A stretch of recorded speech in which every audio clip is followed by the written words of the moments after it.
Welcome to That's My Line. Tonight on this stage, you are going to meet a man who claims he can move physical objects using only the powers of his mind. The line featured the world-famous magician, the amazing Randi. Well, we invited him back tonight for a very special reason. Here he is, the amazing Randi.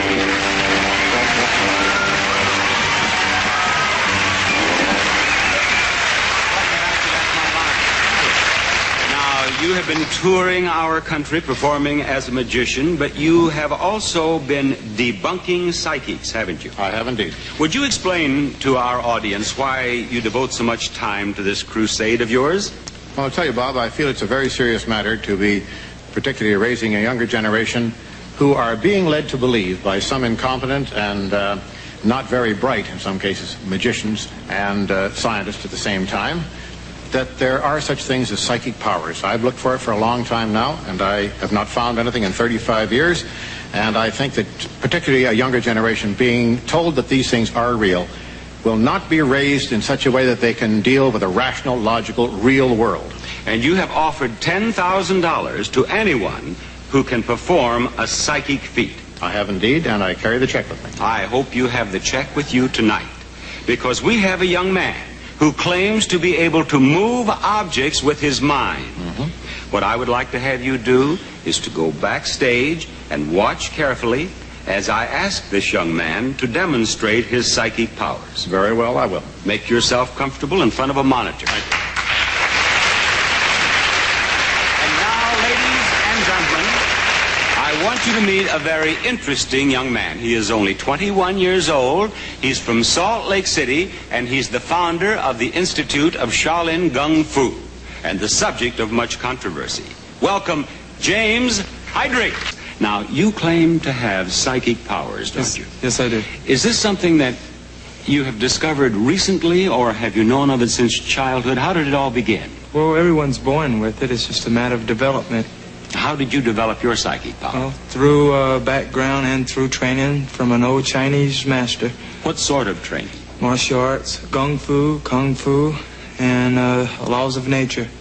Well, what was necessary to develop the psychic power? What did this martial arts training do for you, I mean? Well, it teaches you to recognize yourself, inner and outer self, to reach the fourth level of consciousness, matching the absence of the mind to the motions of the body.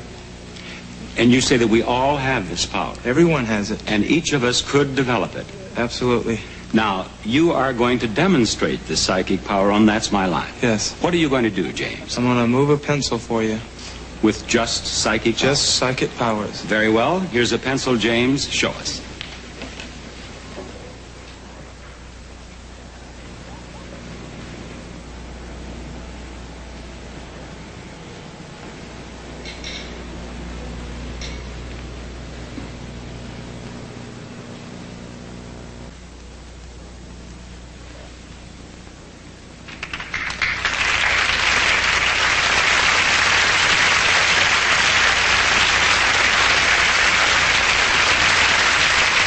James, that pencil definitely moved. Now, is it true that you can also turn the pages of this telephone directory? Yes, it is. And you will do that for us? I'll try. Should I take the pencil off the table? Yes. All right. There you are, James. You would like to open it to any page, or should you want me to do it? I'll be happy to.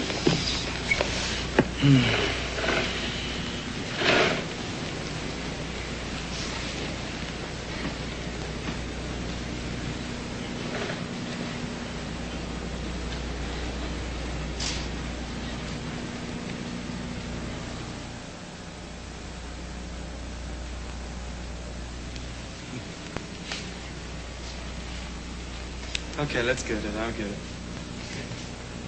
Ready?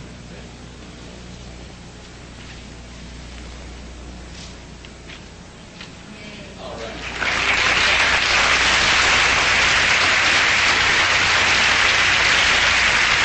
James, you turned the page of the telephone directory. Now, these demonstrations, you did these same demonstrations on That's Incredible. Yes, I did. The amazing Randi.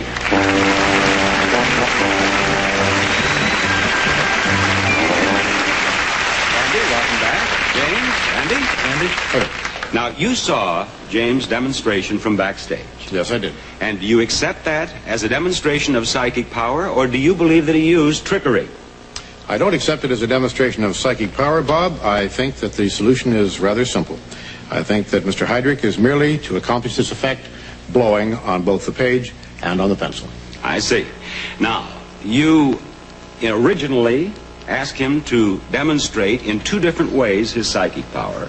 But as I understand it, you are now prepared to waive the demonstration with the pencil. Yes, and the reason is rather simple, because the pencil reacts to even the currents of the air conditioning in this studio. It will be very difficult to try to put controls on it in such a way that normal currents of air that are present all the time would not move the pencil. For example,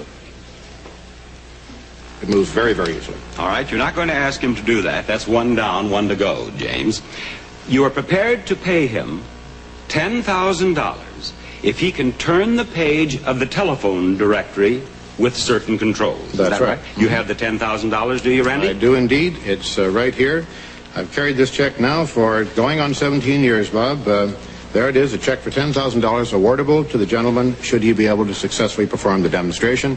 I would like to introduce our panel of judges. And our first judge here, Dr. John Palmer, is a psychologist and professor of parapsychology at John F. Kennedy University. The seat right there, Dr. Palmer.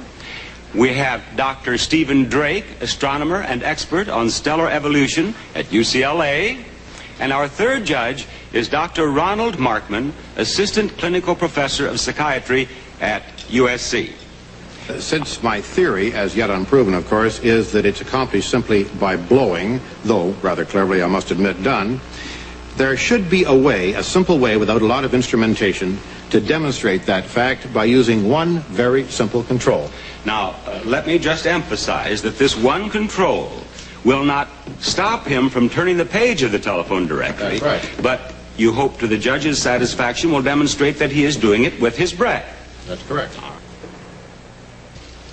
Now what I have here is particles of a white plastic, which when given a good puff, good heavy puff of air, will, I think, rather conclusively show whether or not blowing is the method accomplished. Now, it will not, perhaps, in some way differentiate between genuine psychic power and actual blowing, but it certainly should be very interesting indeed to see what now occurs. Well, do you maintain that if the page of the telephone directory turns, that we will see movement in the styrofoam as well? I think that it's pretty logical. We've experimented with it, Bob, and that's what we have determined in the experiments. Very well. Are you ready to proceed? I am indeed. Judges, you're ready? James? Ready?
This time. How many pages? Just one page, once.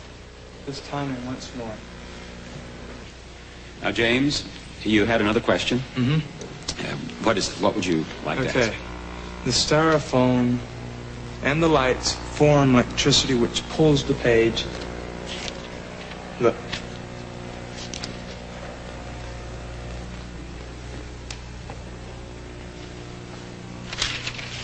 It pulls the page down.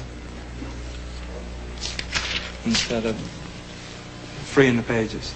All right, and what would you like to ask us to ask Randy to allow you to do or for me to To do? either take something else, either lighter or something that is going to keep, that isn't going to form like static electricity. You mean put something else, some other material around Something here? that is not foam. Foam causes static electricity, and the light is what heats it up. All right, Randy, is there anything else that you can put around the telephone directory? I've heard the question, but the question is not valid because it's making an assumption which is not true. The foam does not in any way create static electricity, and Mr. Hydrick, in demonstrating that the pages were clinging together, didn't demonstrate it to my satisfaction. I think we could perhaps ask the judges for their opinion on that. I am not a scientist, so I'm not qualified to declare on it. Judges? Whatever static electricity exists in the styrofoam would not really affect the movement of the page or the clinging of the pages together, in my opinion. I would add that if this is in fact psychic functioning, I don't really see why that would make a difference. Very well. Randy, would you allow me to turn perhaps half a dozen pages and then put them back? Oh, yes, you may do that, please. James? I'll just lift up 1, 2. Lift them in a bunch, if you would, Bob. Just take about a quarter of an inch of them. All right, there, like that? That's fine. Gently, place them down gently so it doesn't disturb the foam. I know, I thought you the other way? Yeah, the other way. That's what I thought you meant. Would that Sure. be helpful to you? The static is going to still be here because of the foam. See, that's what Well, I'm it is saying. the opinion of the judges that there is not enough static formed by the foam to be a problem. So, under the conditions agreed upon, it would seem that now you should at least try with psychic power to turn the page of the telephone directory, James. Okay.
It's not going to turn for you? No, it isn't. Well, have you reached the point then when at which we can declare the demonstration terminated?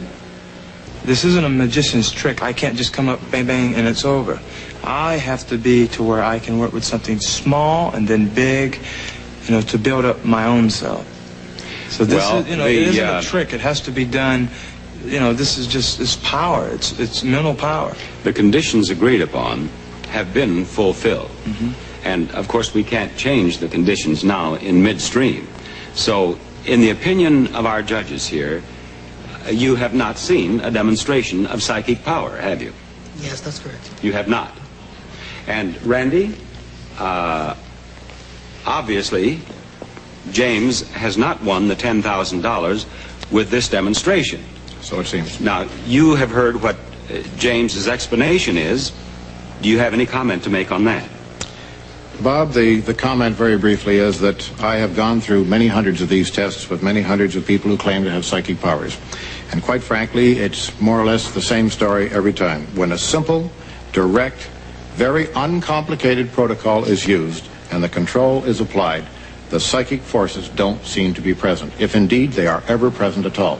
I still look for some sort of evidence of psychic powers. To date, I have not found any. Up to this very moment, I am still totally unconvinced. Judges, do you have any further comment to make? You agree that you have not seen a psychic demonstration?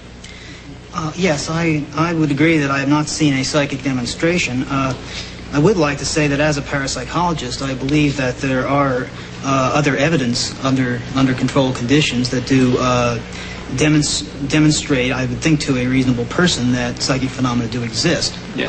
But obviously not in this demonstration.